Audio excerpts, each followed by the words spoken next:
Namaku Lastri, janda dua anak dari sebuah desa kecil di Jawa Timur. Aku datang ke tanah Arab bukan untuk mencari cinta, tapi untuk mencari nafkah. Hidup di kampung begitu keras, sawah kering, suami sudah lama meninggal, dan anak-anakku harus sekolah.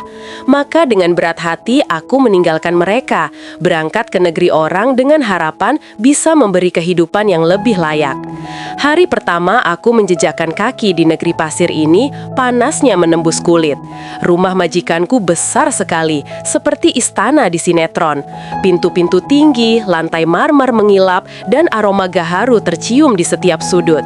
Di rumah itu tinggal Tuan Amir, majikanku, pria Arab berwajah teduh, berjanggut rapi, dan sorot matanya tajam tapi lembut. Ia seorang duda dengan dua anak yang sudah remaja, Laila dan Hamid.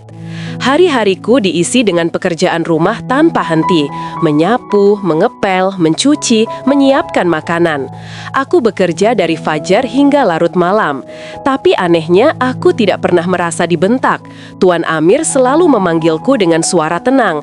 "Lastri, kamu sudah makan?" Atau, "Kalau capek istirahat dulu." Suaranya seperti angin sore di gurun, hangat tapi tak bisa dijangkau. Awalnya aku hanya menganggapnya majikan yang baik, tapi semakin lama aku merasa ada sesuatu yang berbeda. Suatu malam ketika semua penghuni rumah sudah tidur, aku sedang mengepel ruang tamu. Tiba-tiba aku mendengar suara langkah pelan di belakangku. Saat aku menoleh, Tuan Amir berdiri di sana, mengenakan jubah putih dan sorban sederhana. "Lastri, kamu belum tidur?" tanyanya lembut. Aku gugup. "Belum, Tuan, masih ada pekerjaan sedikit." Ia mendekat lalu berkata pelan, "Jangan terlalu memaksakan diri, kamu juga manusia, bukan mesin. Kalau kamu sakit, siapa yang akan menjaga anak-anakmu di kampung?" Aku terdiam. Di antara pekerjaanku yang tak ada habisnya, tak pernah ada yang menanyakan kabarku seperti itu.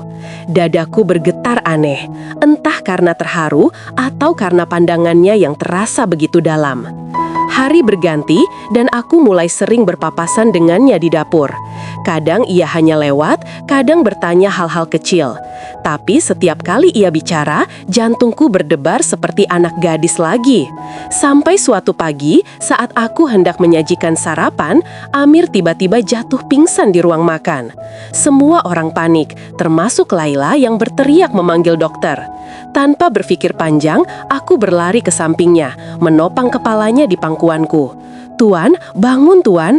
Aku menggoyang tubuhnya pelan, sementara keringat dingin mengucur di dahiku. Ketika akhirnya Amir membuka mata, pandangannya jatuh tepat ke mataku. Aku masih memegang tangannya, dan entah kenapa aku tak sanggup melepaskan. Dalam sesaat, waktu seolah berhenti. Hanya ada kami berdua di dunia ini. Setelah kejadian itu, hubungan kami mulai berubah.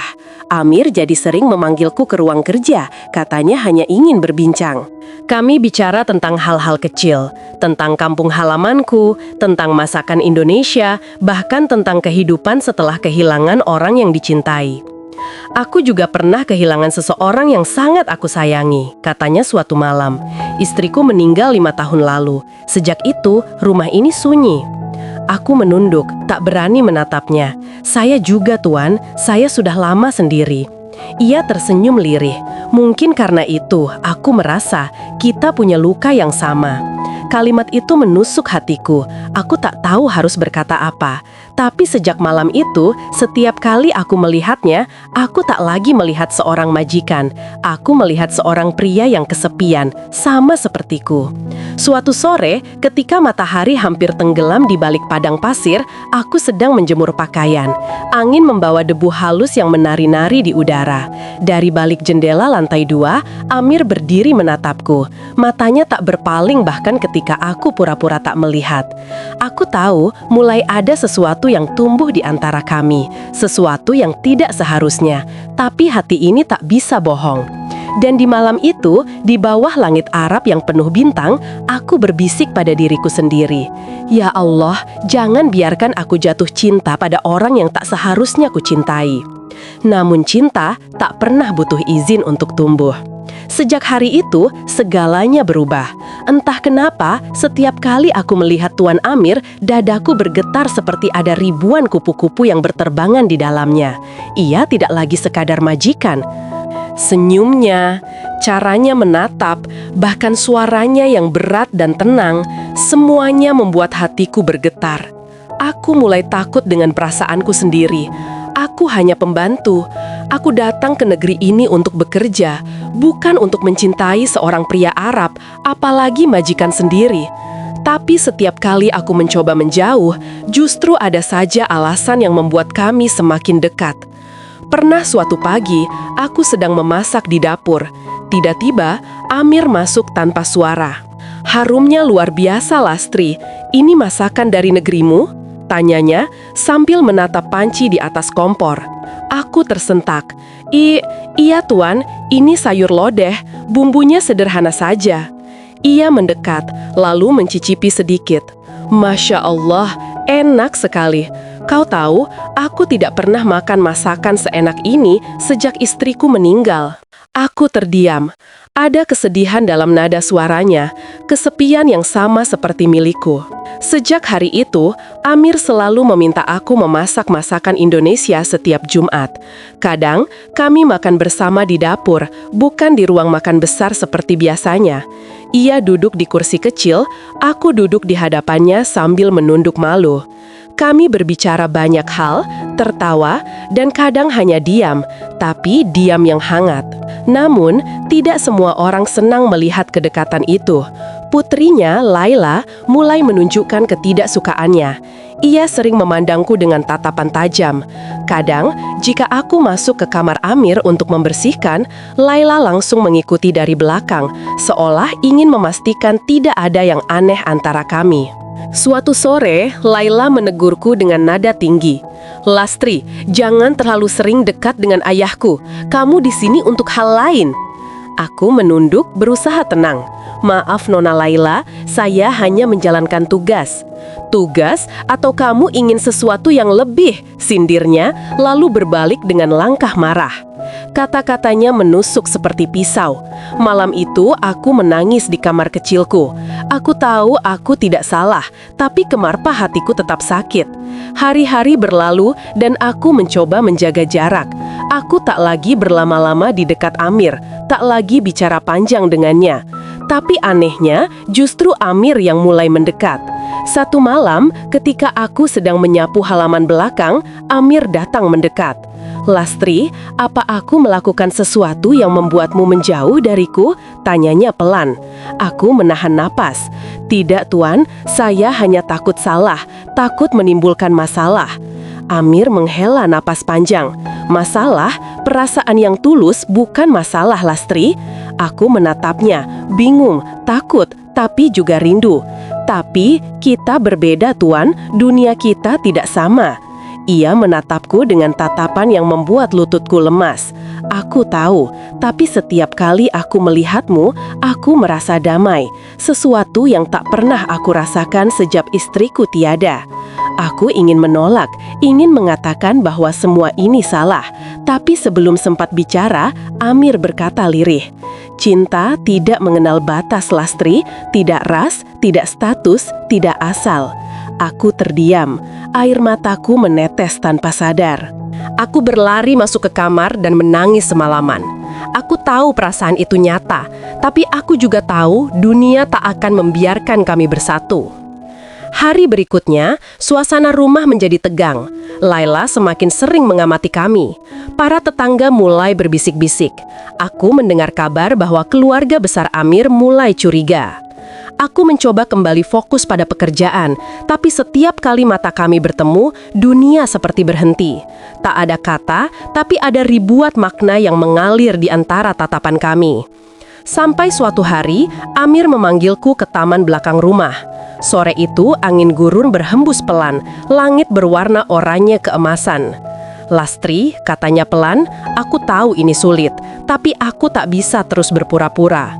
Aku menunduk, jantungku berdetak kencang. "Aku mencintaimu," lanjutnya.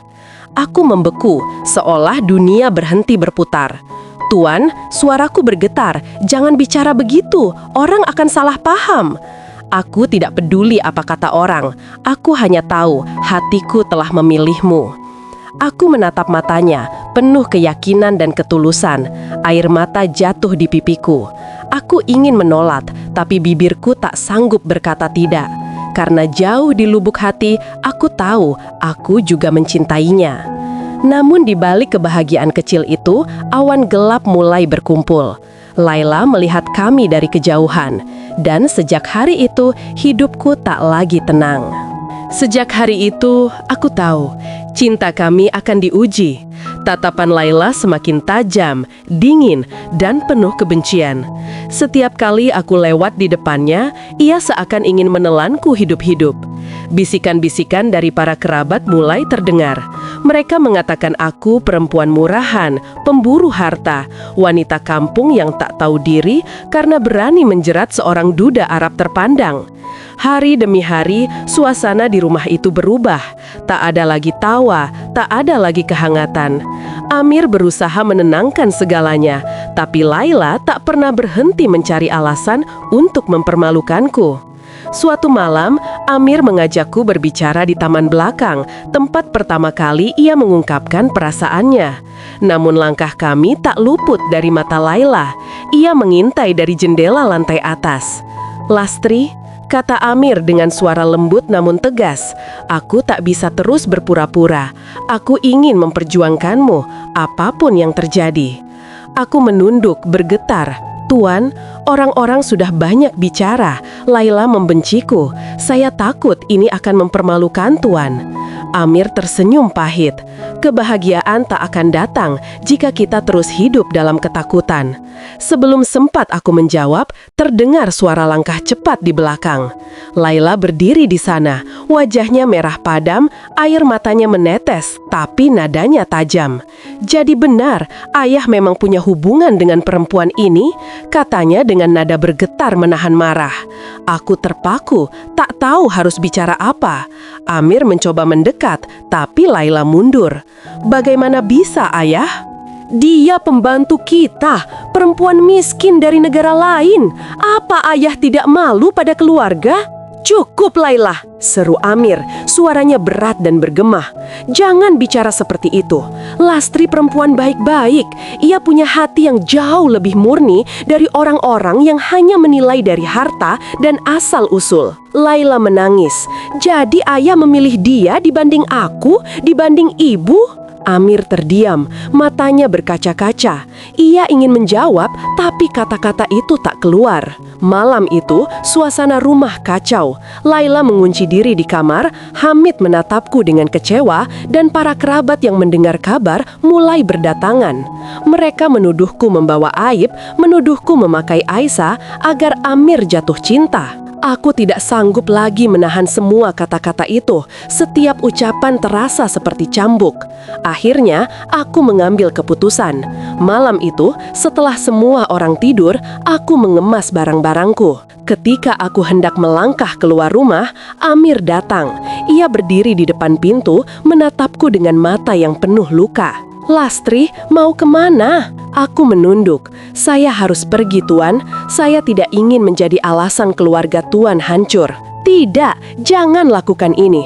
Aku tidak peduli dengan mereka. Aku hanya peduli padamu." Aku menangis-tangis. "Justru karena itulah saya harus pergi. Cinta ini tidak pantas, Tuan. Dunia tidak akan mengizinkan kita." Amir memegang tanganku erat. Suaranya serak. "Aku tak mau kehilanganmu lagi." Aku melepaskan genggamannya pelan. "Tuan, mungkin memang kita ditakdirkan bertemu, tapi bukan untuk bersama." Aku melangkah pergi malam itu tanpa menoleh lagi. Hanya suara Amir yang memanggil namaku berkali-kali dari kejauhan.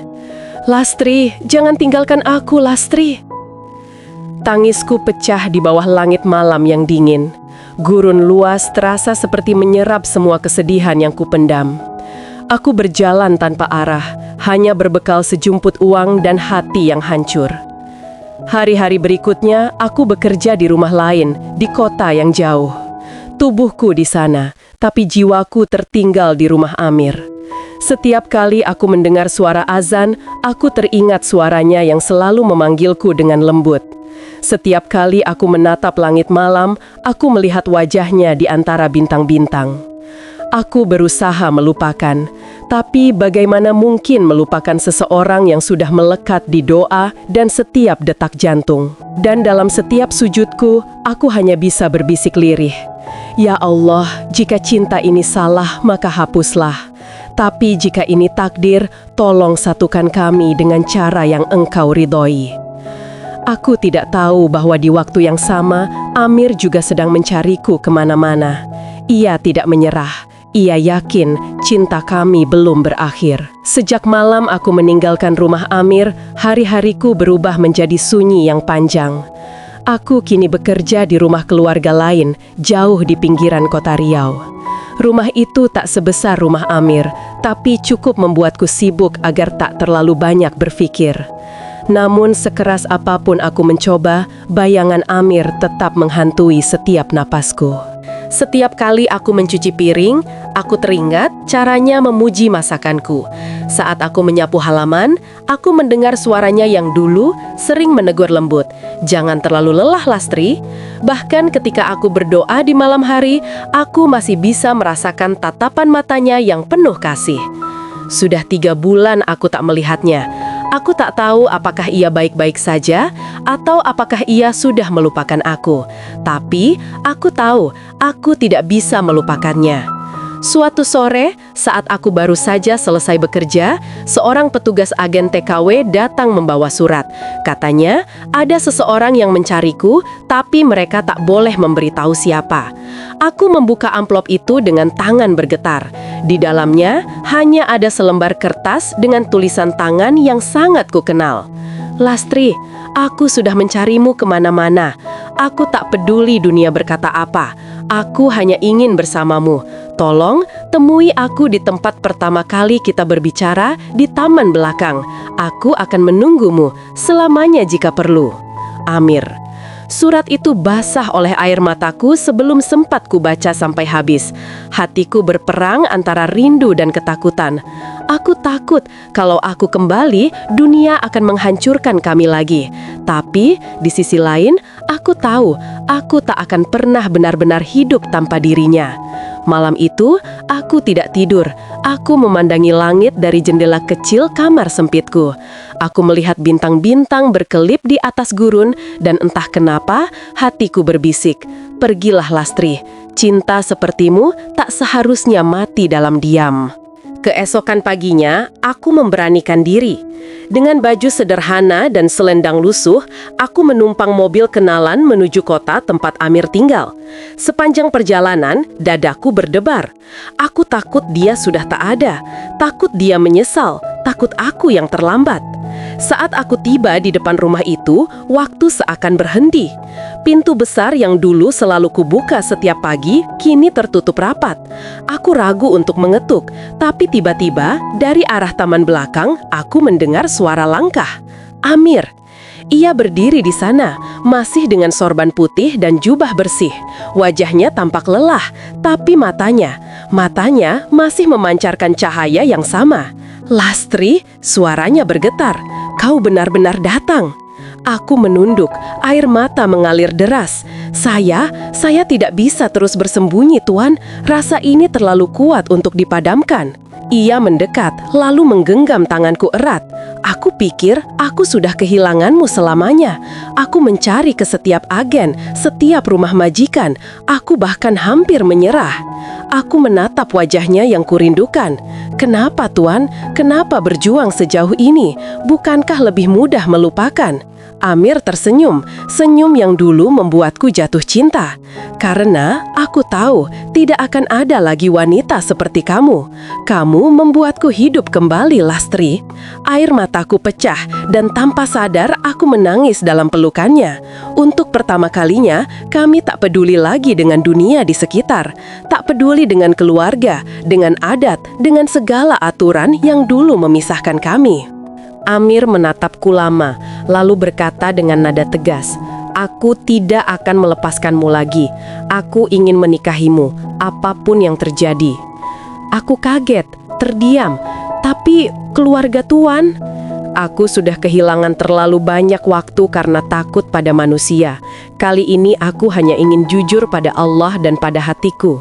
Aku menutup wajahku dengan tangan, menangis terseduh. Kalau itu memang takdir kita, aku pasrah Amir.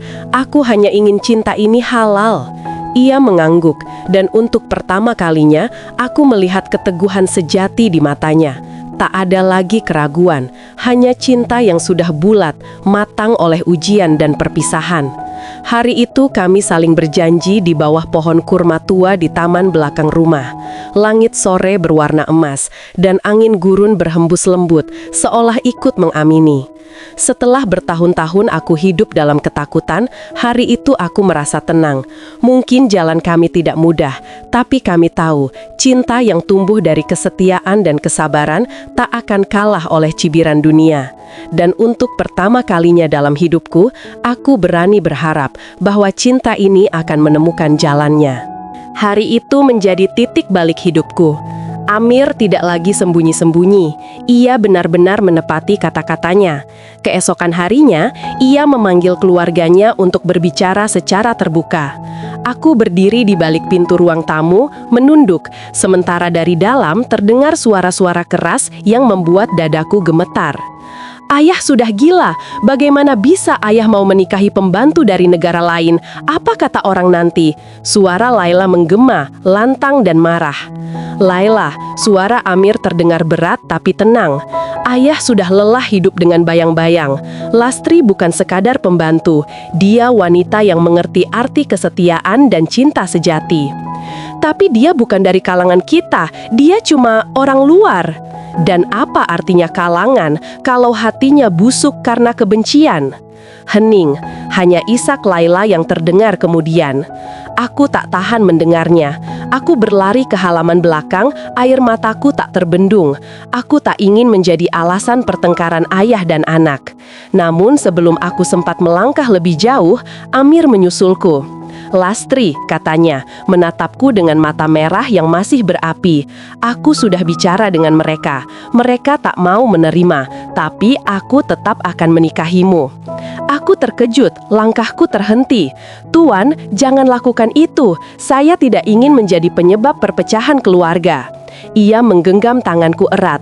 Lastri, perpecahan bukan karena cinta kita, tapi karena kebencian mereka terhadap sesuatu yang mereka tidak pahami. Biarkan waktu yang menyembuhkan mereka. Aku hanya ingin menjalani hidup ini denganmu, secara halal. Suaranya begitu yakin, begitu dalam.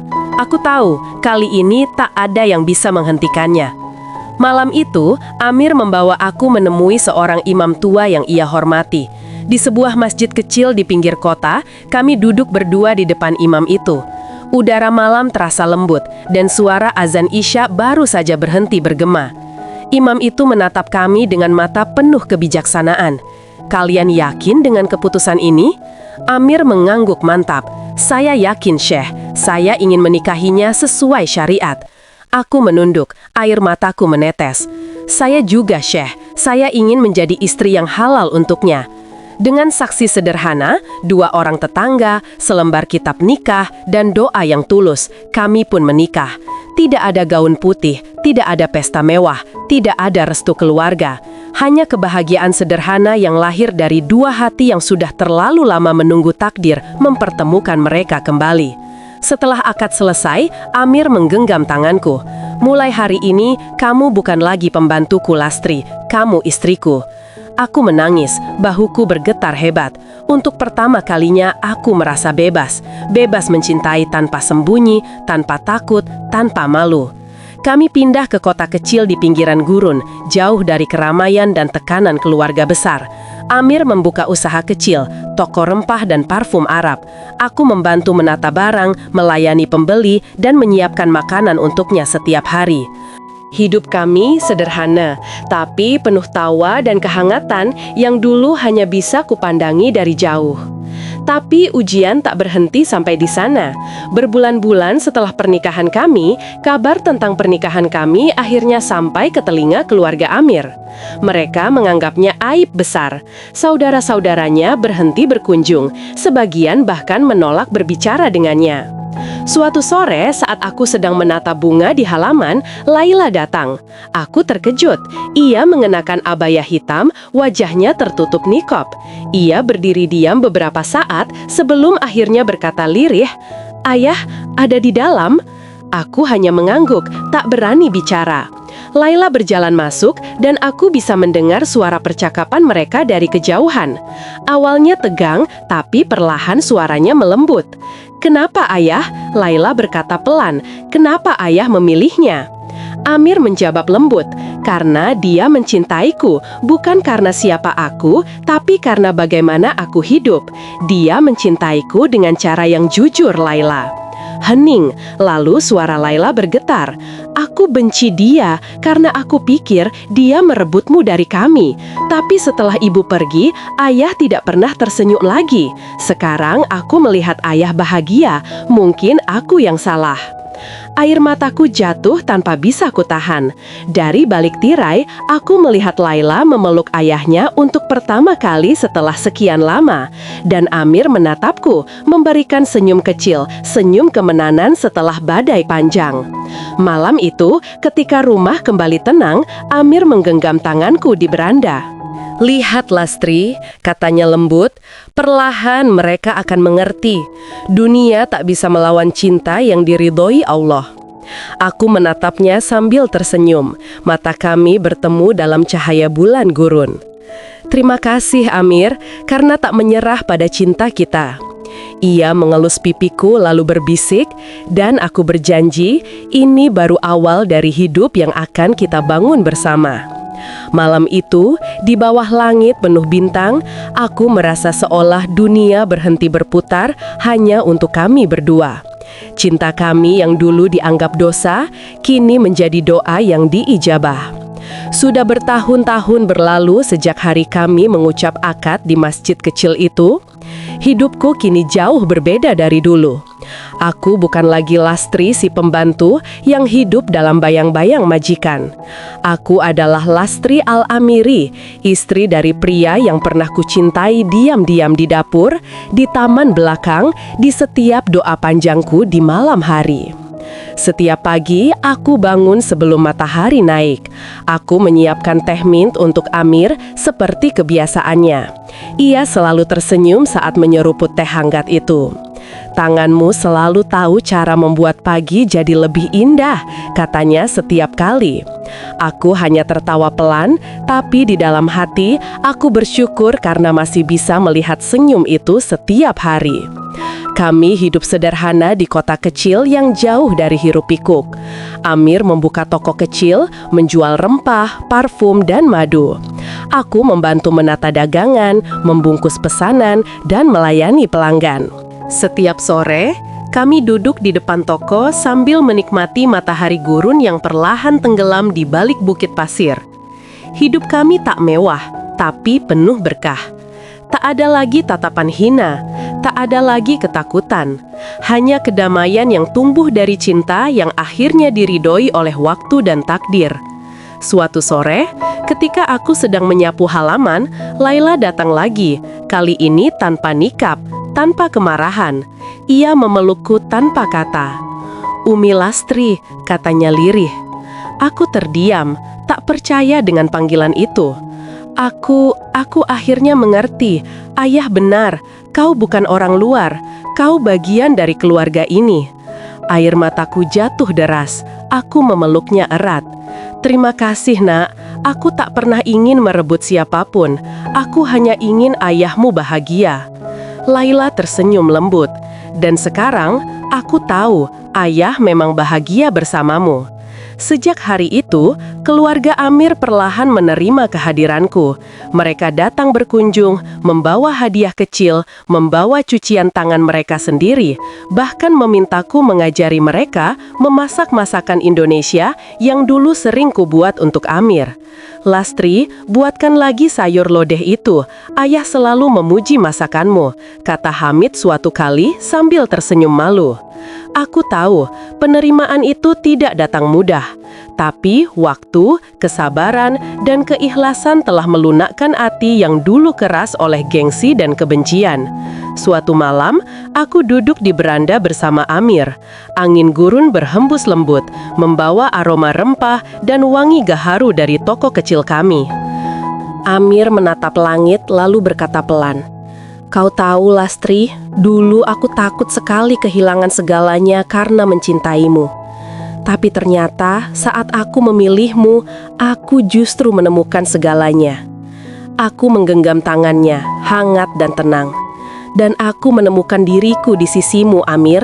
Aku tak lagi merasa kecil, tak lagi takut. Kau telah membuatku berani mencintai, meski dunia dulu menentang. Amir tersenyum lalu berbisik, "Cinta yang tumbuh dalam badai akan selalu lebih kuat saat tiba di pelabuhan." Aku tersenyum sambil menatap langit penuh bintang.